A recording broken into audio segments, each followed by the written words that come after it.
गौतम बुद्ध नगर Lok Sabha seat से कांग्रेस प्रत्याशी अरविंद कुमार चौहान ने दनकौर क्षेत्र के विभिन्न गांवों में आज जनसंपर्क किया। इस दौरान क्षेत्र के मुस्लिमों ने उनका जोरदार स्वागत किया। बुजुर्गों से वह भी आशीर्वाद लेते नजर आए। इसके अलावा दनकौर में उन्होंने कार्यालय का उद्घाटन किया।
डॉक्टर पटेल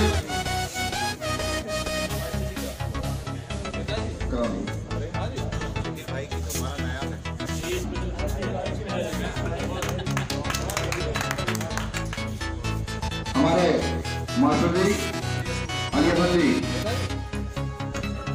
अली सर जी, वो भी हमारे प्रत्याशी है, जो युवा प्रत्याशी है, उनका माला डालकर सम्मान करेंगे।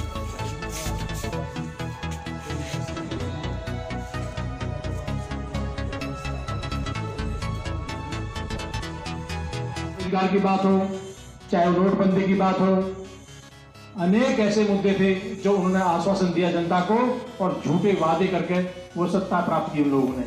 आज साथियों हमारे पास समय है उस सबका जवाब लेने के लिए और उसका हिसाब बराबर करने के लिए। साथियों आज हम लोग सब लोग अपने अपने क्षेत्र में और जो भी अपने मिलने वाले हैं सभी लोगों को कांग्रेस के प्रति उन लोगों को अपना आग्रह करें और उनसे आग्रह करें जो अपने जानने वाले मिलने वाले रिश्तेदार हैं सभी को कांग्रेस के प्रति जोड़ने का काम करें और भाई डॉक्टर अरविंद सिंह को वोट देने का काम कराएंगे। देखिए, बहुत लंबी चौड़ी तकरीर करने का वक्त अब नहीं है। अब मौका है अपने 5 साल के हिसाब किताब से लेने का, और आज हमारे पास वो ताकत है कि हम अपने मुस्तकबिल को 5 साल के लिए, अपने मुल्क के मुस्तकबिल के लिए, अपने कौम के मुस्तकबिल के लिए हम बहुत कुछ कर सकते हैं। वरना ये मौका निकलने के बाद हमें 5 साल इसी तरह से पछताना होगा जिस तरह से हमसे पिछली बार गलतियाँ हो गई, क्योंकि हम उनके झूठे जुमलों में फंस गए और आज हमें उसकी सज़ा मिल रही है।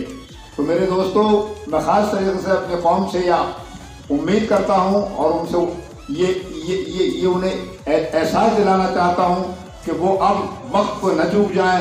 कहीं ऐसा ना हो कि अगले 5 साल में हमारे ऊपर वो मजालिम फिर से ढाए जाएं जिसे आने वाली कौम और आने वाली नस्ल हमें पर माफ़ न करे। तो मेरे मोहतरम बुजुर्गों, दोस्तों और साथियों, बहुत सोच समझ के अपना वोट देना है। ये रीजनल पार्टीज हैं, सपा बसपा, ये बीजेपी से मुकाबला नहीं कर सकती, ये केंद्र में सरकार नहीं बना सकती। एक नेशनल पार्टी ही दूसरी नेशनल पार्टी को शिकस्त दे सकती है और वो कांग्रेस पार्टी है, जो आपकी जानी पहचानी पार्टी है, जो आपको हमेशा से एक सूत्र में पिरोने का काम करती रही है, जिसने मुल्क में सुई न बनने की से लेकर आज अंतरिक्ष में अपना जलवा कायम किया हुआ है। ये सब कांग्रेस ही की देन है। चाहे आज इसका श्रेय कोई भी ले ले, लेकिन ये तमाम बुनियादी सहूलियात जो आज हमारे पास मौजूद हैं ये सब कांग्रेस की देन है। आप हम लोगों से ज़्यादा जानते हैं। तो मेरे दोस्तों, आने वाले 11 आपको ये देखना पड़ेगा, बड़ा महत्वपूर्ण चुनाव है। पहली बार अब तक जो सरकार भाजपा की बनी भी है पीछे, उसमें और पार्टियां भी शामिल हुआ करती थी और एक चेहरा अलग अलग दिखाई देता था। पहली बार ऐसी सरकार बनी है जो आरएसएस कैडर के लोग हैं, जो उसके प्रचारक रहे, वो आज सेंटर में मंत्री है। एक ऐसा ही आरएसएस का प्रचारक क्या गोरखधाम मंदिर का जो पुजारी है, पुजारी आपने मुख्यमंत्री बना दिया। पुजारी जी कल परसों कह रहे थे कि मोदी की सेना ने भगा दिया पाकिस्तान को। अब क्या भारतीय सेना मोदी की सेना है? हम सब की सेना है, उस पर हम सबको गर्व है। ये लोग वो लोग हैं जिन्होंने आज़ादी की लड़ाई में कोई इसका योगदान नहीं है। किसी भी इनका, मैं तो कहता हूँ इन आदमी का नहीं, इनके चूहे भी जेल में नहीं है, चूहे भी इनके साथ चलेंगे कमरों में। ये वो लोग हैं, इन्होंने देश को बंटवारे में भी इनका रोल है। जब भी अंग्रेज इनको पकड़ते थे तो माफीनामा लिख के वहां छोड़ कर आ जाते। और कांग्रेस के लोग जिन्होंने जिंदगी भर लड़ाई लड़ी, और सभी लोगों ने, सभी धर्म संप्रदाय के लोगों ने, उनका एम ये था भारत को आज़ाद बनाना। आज़ादी के बाद देश की जो लोकतांत्रिक व्यवस्था है उसको मजबूत करने में हमारे प्रथम प्रधानमंत्री पंडित जवाहरलाल नेहरू को बहुत बड़ा रोल है, आप सब जानते हैं। लेकिन उस लोकतांत्रिक व्यवस्था को हिलाने में, उसकी जड़ें हिलाने में ये सरकार बहुत आगे। सारी व्यवस्थाएं खराब की जा रही हैं, और यहाँ तक उनके कई MLA MP के सेंटेंस आते हैं, वक्तव्य आते हैं, भाई इस बार जीत जाओ फिर चुनाव कराने की आवश्यकता ही नहीं। तो इन सब बातों को आप समझेंगे। और जो आर्थिक रीढ़ टूटी है देश की अर्थव्यवस्था, आप यार पता नहीं चलता, इन लोगों ने रिजर्व बैंक से भी पैसे जबरदस्ती निकाले, जबकि रिजर्व बैंक में 10,000 साढ़े 10,000 लाख करोड़ रुपए रहता है। ये उसके फैसले है कि 5-7 करोड़ निकालो और देश की व्यवस्था को चलाओ। लेकिन मेरी आपसे अपील होगी, देश को आर्थिक रूप से संपन्न, देश को एकता के रूप में संपन्न, देश को बेरोजगारी से दूर करने के लिए आप, और देश में एक अमन चैन का माहौल स्थापित करने के लिए 11 तारीख को आप हाथ के सामने बटन दबा के, हमारे प्रत्याशी बड़े युवा हैं, स्मार्ट हैं, और ऐसा ही प्रत्याशी चाहिए। हम कई जगह गए हैं, हमारा प्रत्याशी वहाँ जाता ही नहीं, कई लोग कह रहे हैं देखा ही नहीं, कभी आए नहीं। और केस बढ़ेगा, और एक कहता है कि हिंदू मुसलमान के बीच में तलवार खींचकर एक तरफ मुसलमान होगा, एक तरफ हिंदू होगा। एक हिंदू के साथ खड़ा है और एक देश के साथ खड़ा है। फैसला आपको करना है, देश के साथ हो या बंटवारे के साथ हो। वो छूट पे खड़े हैं, वो नहीं चाहते कि देश इकट्ठा होकर आगे बढ़े। वो नहीं चाहते हिंदू मुसलमान एक झोपड़ी के साथ बैठ के बात कर सके, वो बीड़ी सिगरेट साथ बैठ के पी सके, वो एक मोहल्ले में रह सके। वो चाहते हैं हिंदू के दरवाजे अलग होंगे और मुसलमान के अलग होंगे। हम चाहते हैं देश एक है। राहुल गांधी चाहते हैं कि देश के टुकड़े नहीं होने दूंगा।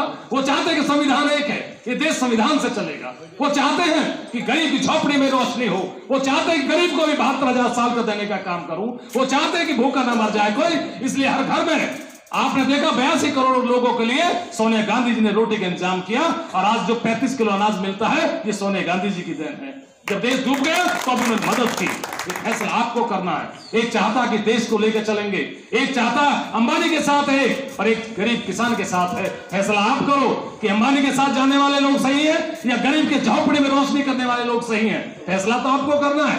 आज देश में उन लाखों लोगों की शहादत को याद करो जिन्होंने अपना जीवन दिया, जीवन बर्बाद करने के बाद कहा इस देश को बचाने का काम करना। आपको जो वोट का हक दिया है, राजा भी और फकीर भी, बड़े से बड़ा आदमी भी तुम्हारी झोपड़ी में आएगा और कहेगा मुझे अपना आशीर्वाद दे दो। और जब आशीर्वाद आप दोगे तो वही 5 साल के लिए चला जाएगा। आप में ताकत होगी तो उसको झुका के काम लेने का हथियार आप इस्तेमाल कर सकते हो। लेकिन जब हम बेच देते हैं, जब सही फैसला नहीं करते, तो फिर वो झूठ आदमी, बेईमान आदमी, गलत आदमी चुनकर जाता है, फिर मुड़ के नहीं देखता। उसके लिए हम 5 साल पछताते हैं। इसलिए फैसला करो। 5 साल में जो सरकार आई उसने वो काम कर दिया जो 70 सालों में नहीं हुआ। उसने देश को बर्बाद किया। आर्थिक रूप से चौपट हो गया देश। आज आर्थिक कंगाली की हालत में है। आज बैंक डूब रहे हैं, और जो बैंकों में जो हमारे पेंशन का पैसा, पीएफ का पैसा जहां जमा होता है 90,000 करोड़, तो वहां IL&FS में डूब गया। तो हालत यह है कि पूरा देश आर्थिक रूप से डूब चुका है। ये मोदी के जो प्रचार चल रहे हैं, जो हेलीकॉप्टर चल रहे हैं, आप बताइए 66 अरब रुपया तो अपने विज्ञापनों पे खर्च किया मोदी जी ने। अपने 10-10 लाख का सूट पहनकर जो हवा में उड़ रहे हैं। 88 देशों का यात्रा करने के बाद में इस देश में 88 रुपए खर्च नहीं हुआ। इस देश में कोई उद्योग नहीं आया। इस देश में कोई निवेश नहीं हुआ। अगर सरदार पटेल की प्रीतमय बनी, इन्होंने कहा मेक इन इंडिया होगा, वो भी चाइना में बन जाएगी। 3,000 करोड़ की मूर्ति बनी, लेकिन चाइना से बनी। बनारस में साइकिल बटी, चाइना से बन के आई। लेकिन देश का नाम क्या हम देश में बनाएंगे? ये सब झूठ है। आप समझिए, 3 लाख करोड़ की 3,000 करोड़ की प्रतिमा लगा के गुजरात में क्या मैसेज देना चाहते हो? Unity of India, Sardar Patel के रास्ते पर चलिए। उन्होंने कहा पूरा देश एक है, मैं देश को बांधने का काम करूंगा। 545 रियासतों को इकट्ठा करके देश को बनाने का काम किया। तुम बड़े हो देश को तोड़ने का काम करते हो। तुम सरदार पटेल के आदमी हो। महात्मा गांधी ने कहा ये सब देश को बनाने का काम करेंगे। हम लोग उस मिशन के साथ हैं। कांग्रेस पार्टी महात्मा गांधी और सरदार पटेल, अशफाक उल्लाह और अंबेडकर साहब के मिशन को आगे बढ़ाने का काम करती है। आप किसके साथ हो? इसलिए फैसला करो। ये चुनाव लोकसभा का है। ये देश में 2 ही पार्टी चुनाव में है, एक तरफ कांग्रेस है, एक तरफ भारतीय जनता पार्टी है। भारतीय जनता पार्टी इस समय बर्बादी के रास्ते पर है, देश को बर्बाद कर दिया। सुप्रीम कोर्ट के वकील कह रहे हैं, सुप्रीम कोर्ट के जज कह रहे हैं कि हम जनता की अदालत में हमें माफ करो, हम अगर नहीं आते आपके सामने तो देश डूब जाता, जनता सवाल करती। सारी समस्याएं आप जानते हैं, सारी बात हमारे सभी नेताओं ने बहुत स्पष्ट तौर से कही। ये समय थोड़ा सा मेहनत करने का है और आप 10 दिन की मेहनत कर लोगे तो आपका जो 5 साल का भविष्य है वो सुधर जाएगा। मैं बस इतना आपसे कहूंगा, 10 दिन की मेहनत और 5 साल का भविष्य। कहीं ऐसा ना हो कि आप 10 दिन आराम से बैठ जाएं और आप संघर्ष ना करें, मेहनत ना करें और एक फिर से ऐसा व्यक्ति चुन के चला जाए जो आपके बीच में कभी आए नहीं, आपका कोई काम करे नहीं और फिर से हम बस परेशान होंगे और इसी बात का मलाल रखेंगे कि हमारे यहाँ हमारे बीच में ऐसे नेता क्यों आते हैं जो हमारे बीच में काम नहीं करते, हमारी सुनते नहीं, हम जिनसे मिल नहीं पाते। तो ये मलाल मत करिएगा। इसलिए अगर ये मलाल नहीं करना है, देश को आगे ले जाना है, अपने समाज को आगे ले जाना है, अपने काम कराने हैं और जो भी हमारी समस्याएं हैं उनका निस्तारण करना है, तो केवल 10 दिन आप सब लोग मिलके मेहनत करो।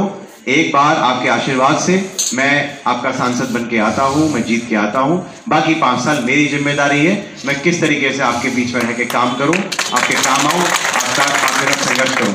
इतनी सी बात मैं बाद में आपके बीच में कहूंगा और हो सकता है कि दोबारा मेरा दनकौर में चुनाव से पहले आना हो या ना हो, बट अब मैं चुनाव के बाद आता रहूंगा, आपके बीच में मिलता रहूंगा। मुझे यहाँ अपने जीवन भर मुझे यहाँ पर काम करना है, आपके बीच में रहना है। बस चाहता हूँ कि इस बार आप मुझे एक मौका दें, मेरा साथ दें, मुझे अपना आशीर्वाद दें और मैं आपको विश्वास दिलाता हूँ कि और लोगों की तरह और नेताओं की तरह मैं आपका विश्वास नहीं तोड़ूंगा, मैं विश्वासघात नहीं करूंगा। बस यही आप सबसे विनती है कि एक मौका दें। आप 10 दिन आपको बस मेहनत करनी है, 10 दिन। अगले 5 साल मेरी जिम्मेदारी है मेहनत करने की और आपके बीच में रहने की। बहुत बहुत शुक्रिया, आप सभी का धन्यवाद।